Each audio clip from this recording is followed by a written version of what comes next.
में मैं चुनौती देती हूं मोदी जी को, अमित शाह जी को।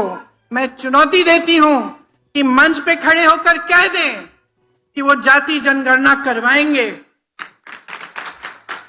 मंच पर खड़े होकर कह दें कि आरक्षण का जो 50% की जो सीमा है उसको हटा देंगे। आपके साथ ये भेदभाव करते हैं। महाराष्ट्र से कितने उद्योग इन्होंने कहीं और भेज दिए। एक प्रधानमंत्री, एक सरकार की दृष्टि क्या होनी चाहिए। मेरी बहनें बैठी हैं, आप में से कुछ माताएं होंगी, 4-5 बच्चे होते हैं, किसी के 2 होते हैं, किसी के 3 होते हैं। एक मां हमेशा समान दृष्टि से अपने बच्चों को देखती है, भेदभाव नहीं करती। और जो प्रधानमंत्री होते हैं, जो सरकार होती है, वो भी मां समान होती है, वो भी पिता समान होते हैं। उनको भेदभाव नहीं करना चाहिए। यहां से महाराष्ट्र से उद्योग हटा दिए, दूसरे प्रदेशों में भेज दिए।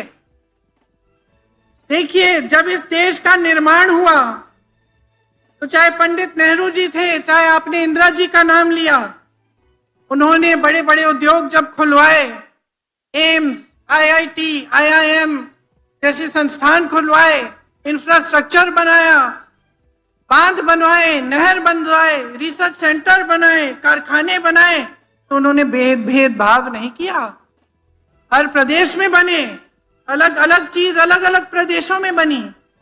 यहां मनमोहन सिंह जी ने मुंबई में अंतरराष्ट्रीय वित्तीय सेवा केंद्र लगवाने का फैसला किया था। क्या हुआ? यहां से हटा के गुजरात भेजा गया। लाखों नौकरियां चली गई यहां की, बड़ी बड़ी इंडस्ट्री, बड़ी बड़ी कंपनियां हटाई गई। लगभग 10 लाख करोड़ का निवेश हटा यहां महाराष्ट्र से।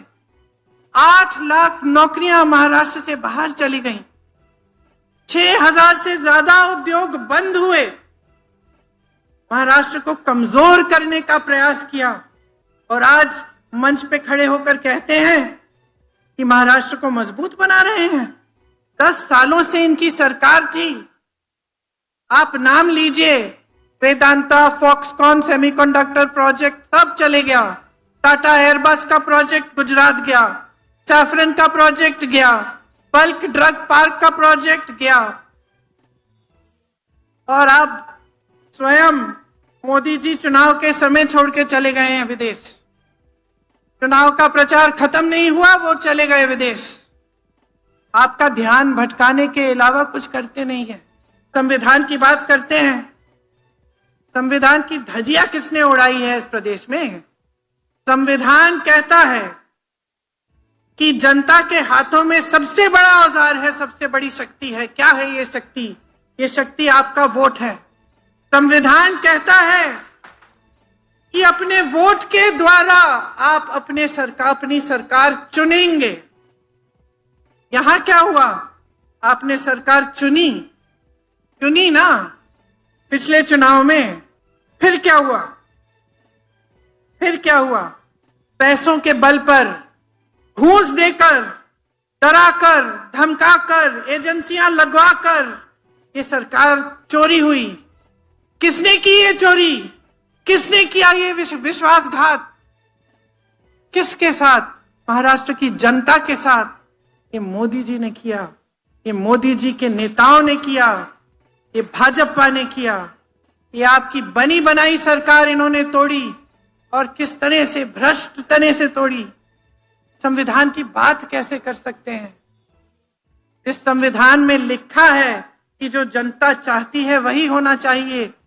कहां लिखा है इस संविधान में कि जनता एक सरकार को चुनेगी और आप चोरी चोरी से पैसे देकर, डराकर, धमकाकर उस सरकार को ही बदल डालेंगे? कहां लिखा है? और मैं आपसे पूछना चाहती हूं, आप जनता हो इस महान प्रदेश की, आपको सब कुछ दिख रहा है। आपको दिख रहा है कि सरकार एक चुनते हैं, आप कुछ दिनों बाद बदल जाती है। विधायकों को ऐसे पकड़ के ले जाते हैं, कहीं पे छुपा के रखते हैं दिनों के लिए, घूस दे देकर।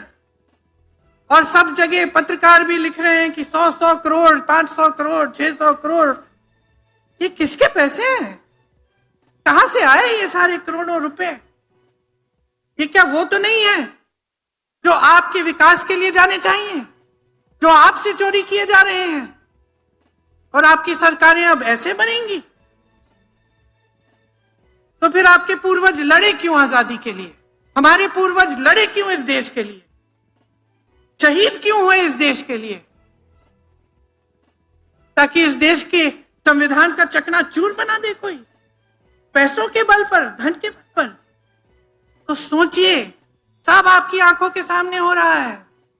आपकी नौकरियां छीनी जा रही हैं, यहां से इंडस्ट्रीज दूसरे प्रदेशों में भेजी जा रही हैं, खाली पद भरे नहीं जा रहे हैं, नौजवान बेरोजगार हैं, बहनें कुछ खरीद नहीं पा रही हैं।